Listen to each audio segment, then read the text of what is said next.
Reels वाली बहू। प्रज्ञा को रील्स बनाने का बड़ा ही क्रेज है और वो दिन भर रील्स बनाती रहती है। खाते पीते घूमते फिरते घर में कॉलेज में रील्स बनाने के कारण प्रज्ञा पूरे कॉलेज में हाईलाइटेड है। जहां उसकी रील्स सभी को पसंद आते हैं, वहीं मनीषा चिंता में डूबी रहती है। एक रोज जब खाते हुए प्रज्ञा रील्स बना रही होती है, तब मनीषा कहती है, एक मिनट भी चैन नहीं है इस लड़की को। ये नहीं कि खाना तो आराम से खा ले, लेकिन नहीं, अरे थोड़ी देर रील्स नहीं बनाओगी तो आसमान नहीं टूट पड़ेगा। अरे मम्मी, इसी को तो कहते हैं डिटर्मिनेशन। तुम नहीं समझोगी ये सब। भगवान, इस लड़की को सद्बुद्धि दे। जब देखो तब टेढ़ा बाका मुंह बनाती रहती है।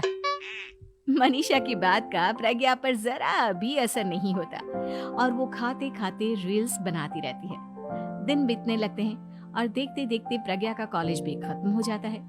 आए दिन कोई ना कोई मनीषा को प्रज्ञा की शादी करवाने का सुझाव दे जाता है। सब ठीक ही कहते हैं, प्रज्ञा की शादी कर देनी चाहिए। अपने घर के काम काज में व्यस्त हो जाएगी तो खुद ही ये रील्स और नाच गाना बंद हो जाएगा। मनीषा और प्रेम प्रज्ञा के लिए एक अच्छा लड़का ढूंढने लगते हैं और तभी विकी का रिश्ता प्रज्ञा के लिए आता है, जिसने प्रज्ञा को उसकी रील्स देखकर पसंद कर लिया था। अगले दिन विकी अपने माता पिता के साथ प्रज्ञा के घर पहुंच जाता है और प्रज्ञा साड़ी पहने हाथों में चाय की ट्रे लिए उनके सामने आती है। जब विकी को पसंद है तो हमें भी बहू पसंद है। बहन जी, आप बारात की तैयारी कीजिए। एक बार लड़का लड़की अकेले में बात कर ले तो अच्छा रहेगा। हाँ हाँ, क्यों नहीं। मनीषा विकी को प्रज्ञा के कमरे में भेजती है, जहां प्रज्ञा पहले से ही रील्स बना रही होती है। तभी विकी कहता है, आ गए आपके साजन जी। हमारे साथ ये रील्स कंप्लीट करती तो और भी अच्छा रहता। अच्छा जी, अब आ ही गए हैं तो बना ही लेती हूँ आपके साथ। दोनों मिलकर रील्स बनाते हैं। जब वी मीट और तुरंत पोस्ट भी कर देते हैं। फिर विकी कहता है, जब आप साड़ी में चाय लेकर आई तब मुझे लगा कि कहीं मैं गलत घर में तो नहीं आ गया। अब सही है। दोनों की शादी पक्की हो जाती है और शादी के दिन भी प्रज्ञा रील्स बनाने से चूकती नहीं। यहाँ तक कि बारात के समय भी नाचते हुए रील्स बनाती है। सभी लोग प्रज्ञा की तारीफ के पुल बांध देते हैं और प्रज्ञा नाचती गाती अपने ससुराल चली जाती है। सब कुछ अच्छा चल रहा होता है। प्रज्ञा यहाँ भी दिन भर हर चीज की रील्स बनाती रहती है।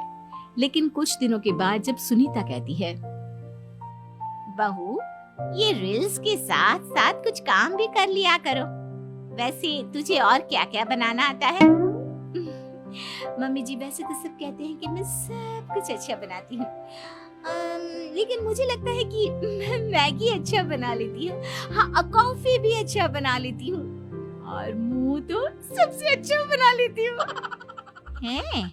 अच्छा अच्छा।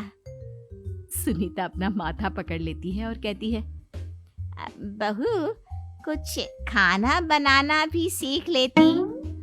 मम्मी जी, मैं लंबी प्लानिंग कर रही हूँ। जल्दी ही मैं इतनी फेमस हो जाऊंगी कि मुझे पैसे मिलने लगेंगे। हम दोनों सास बहू राज करेंगे, राज।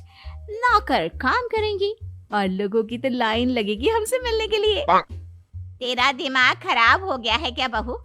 हंसी मजाक तक ठीक है, लेकिन इस तरह घर नहीं चलते।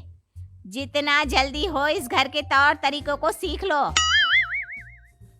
प्रज्ञा मुंह घुमाकर चली जाती है और तुरंत उसी वक्त एक रील बनाती है। ये देख सुनीता का गुस्सा 7वें आसमान पर चला जाता है और विकी के घर आती ही सुनीता उसे सब कुछ बताती है। विकी भी अब प्रज्ञा की इन हरकतों से परेशान हो जाता है। तुम टेंशन मत लो मम्मा, मैं देख लूंगा। विकी कमरे में जाता है तो देखता है कि प्रज्ञा रील्स बना रही है। विकी बड़े ही प्यार से प्रज्ञा से कहता है, प्रज्ञा, इन सब के लिए मैं तुम्हें मना नहीं कर रहा हूँ, लेकिन फिर भी हर वक्त तो ये अच्छा नहीं लगता ना। समझने की कोशिश करो, मुझे भी तुम्हारा थोड़ा वक्त चाहिए। मैं जब ऑफिस से आता हूँ तो मुझे समय देने की जगह इसी में लगे रहते हो। तुम ज्यादा ही सोच रहे हो। तुम भी मेरे साथ रील्स